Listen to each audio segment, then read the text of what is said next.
A informação que esse senhor, o Sérgio Tavares, teria ficado 5 horas retido no aeroporto, é aproximadamente esse período de tempo mesmo? Senador, eu não tenho a informação exata do tempo que ele ficou ali para a entrevista dele, de controle migratório. Mas acredito que deve ser umas 3 horas, algo assim, porque o Guarulhos, acho que todo mundo conhece, a demanda lá é gigantesca. Me parece, tá? Que no dia tinha lá procedimento flagrante de outros crimes e tal. Mas a demanda em Guarulhos é muito grande, então esse prazo aí não é uma coisa fora do usual do aeroporto, não. O senhor mexeu num papel, apresentou um papel aí que sugerindo que seria o depoimento dele, é isso, não? Esse aqui, o depoimento. É o termo de declaração dele. O termo de declaração. Tá. Esse documento está disponível, aberto? O termo de declaração é dele. Não era para estar disponível, mas parece que ele colocou na rede social dele, ou divulgou. Todo mundo acho que já tinha. Não é sigiloso também, não? Quem tomou a decisão de retê-lo para esses questionamentos dentro da Polícia Federal? Eu acho que eu falei no início da apresentação, né, da minha exposição, nós temos um setor de análise dentro da Diretoria de Polícia Administrativa, e lá se tem as pessoas que estão sob alerta e outras sob restrição. Restrição são aquelas que estão com ordem judicial por motivos diversos, e alerta são aquelas que cabe uma entrevista no controle migratório, que não é uma restrição judicial, mas caberia uma entrevista. Esse número até eu já falei, mas eu repito aqui para o senhor, são 143 mil pessoas sob alerta. Eu entendi, mas houve alguma decisão, então o senhor me confirma se houve ou não houve uma decisão vinda de Brasília ou de alguma autoridade específica da Polícia Federal para reter esse indivíduo, ou se ele foi retido apenas porque estava incluído no alerta? Foi o procedimento técnico normal. Houve uma decisão de uma autoridade em Brasília, da Polícia Federal, para que ele fosse retido no aeroporto? Objetivamente, a inclusão no alerta passa pela minha coordenação de imigração, pelo setor de análise, e quem encaminha para o controle de acompanhamento. Naquela data em especial, a Polícia Federal sabia que esse indivíduo estava vindo ao Brasil? Sabia, a Polícia Federal só pergunta quem, assim especificamente.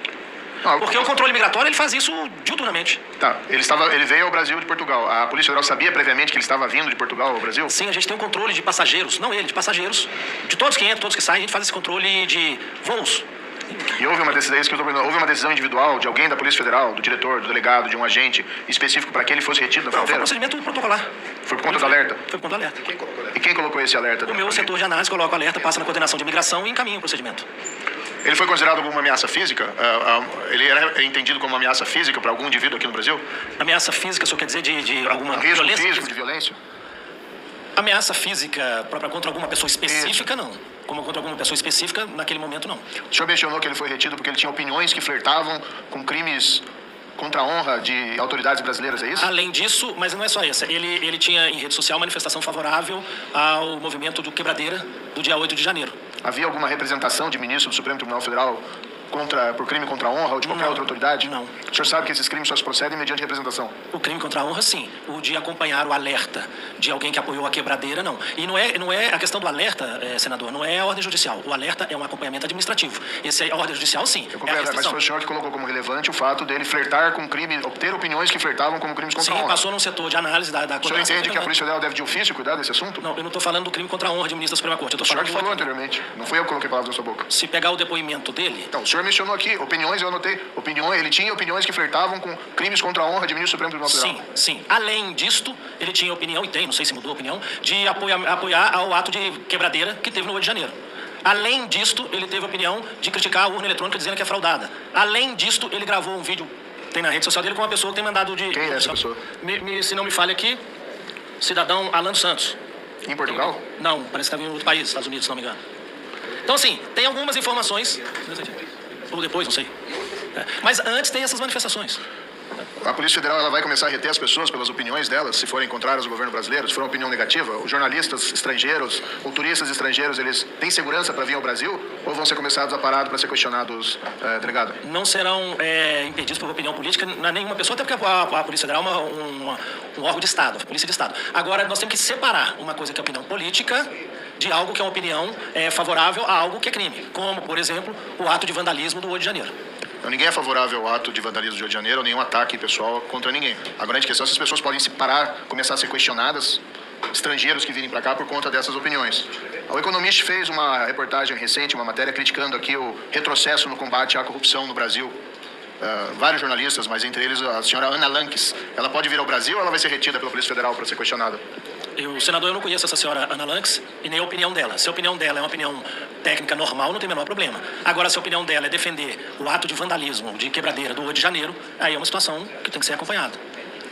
O Infobae, que é um site espanhol dos mais lidos no país, fez também uma matéria sobre os retrocessos combate à corrupção do Brasil, Maria Zubelo, com críticas que talvez o senhor julgasse que flertassem com crimes contra a honra, contra autoridades brasileiras. Se essas pessoas virem ao Brasil, elas vão ser retidas também?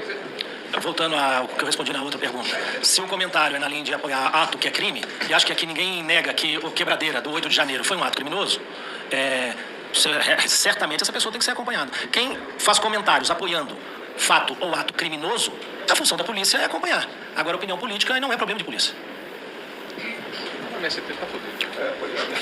As pessoas que apoiaram, vou acompanhar meus colegas aqui, as pessoas que apoiaram invasões do IMST lá fora, que falaram que é um movimento social, que tem que invadir propriedade rural, se elas vierem ao Brasil, elas vão ser retidas no aeroporto? Aí eu teria que ver o caso concreto, senador.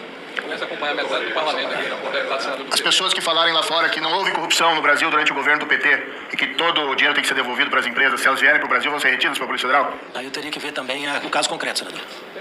Eu acho que, delegado, o senhor é um agente competente, responsável, mas nesse caso em particular a gente respeita muito a Polícia Federal. Ninguém é favorável à violência ou coisa parecida aqui dentro. Todo mundo repudiou. Nesse caso, a Polícia Federal reteu um jornalista por discordar da opinião dele e manteve ele 5 horas ou 3 horas, que seja, ouvindo. O senhor mesmo mencionou que 3 ou 4 pessoas por dia no Brasil são impedidos de entrar ou retidos.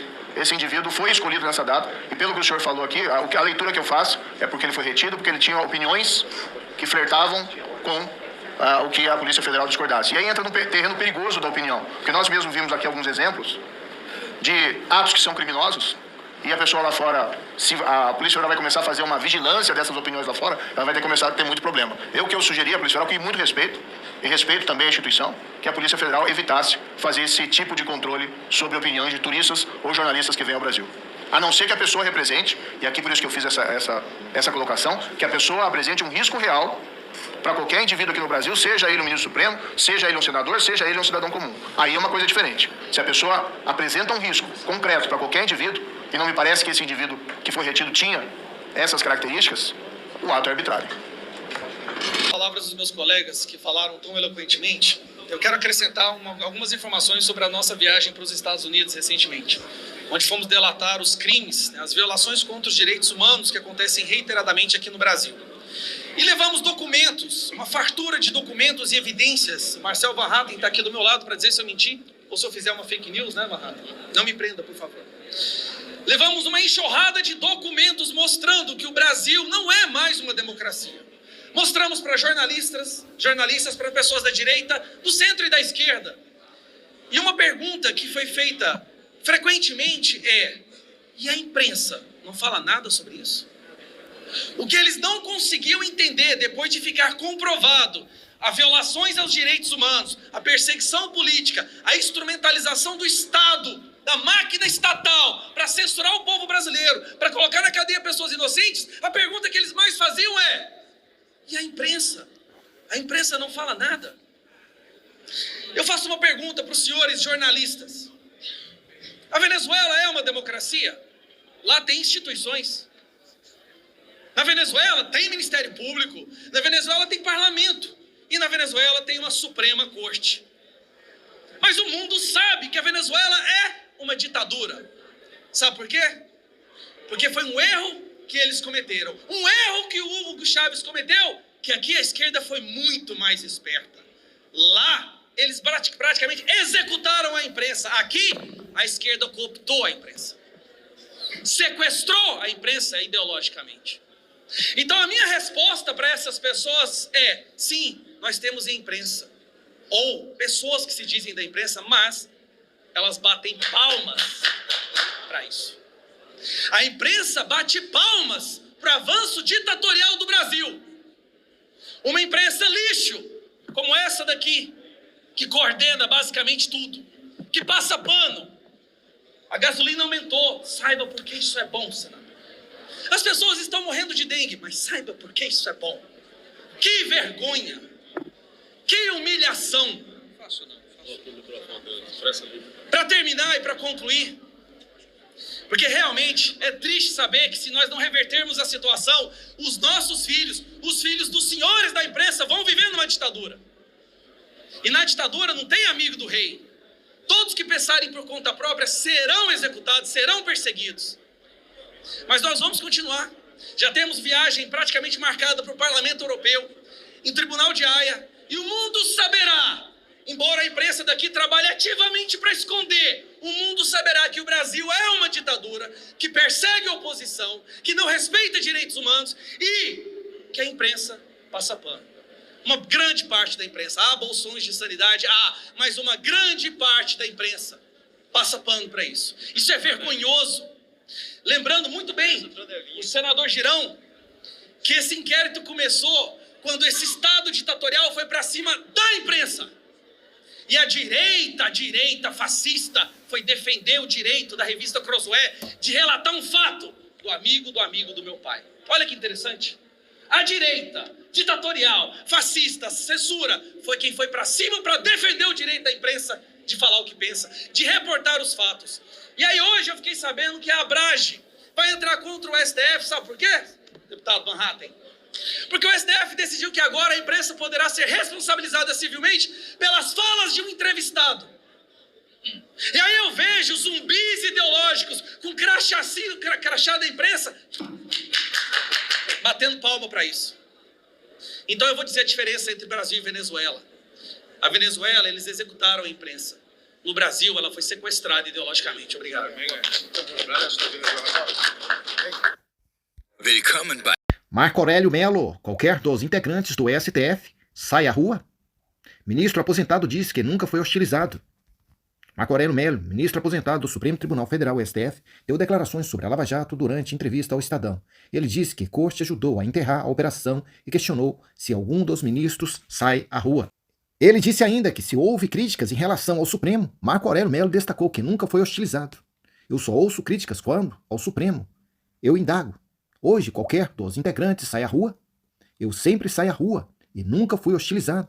Eu não creio que qualquer colega tenha assento no Supremo saia sozinho, hoje, à rua, e frequenta locais públicos sem estar com uma segurança maior, declarou. Não só nas ruas do Brasil, como também nas ruas desses países europeus e países internacionais. Esses ministros do STF, eles não podem sair às ruas.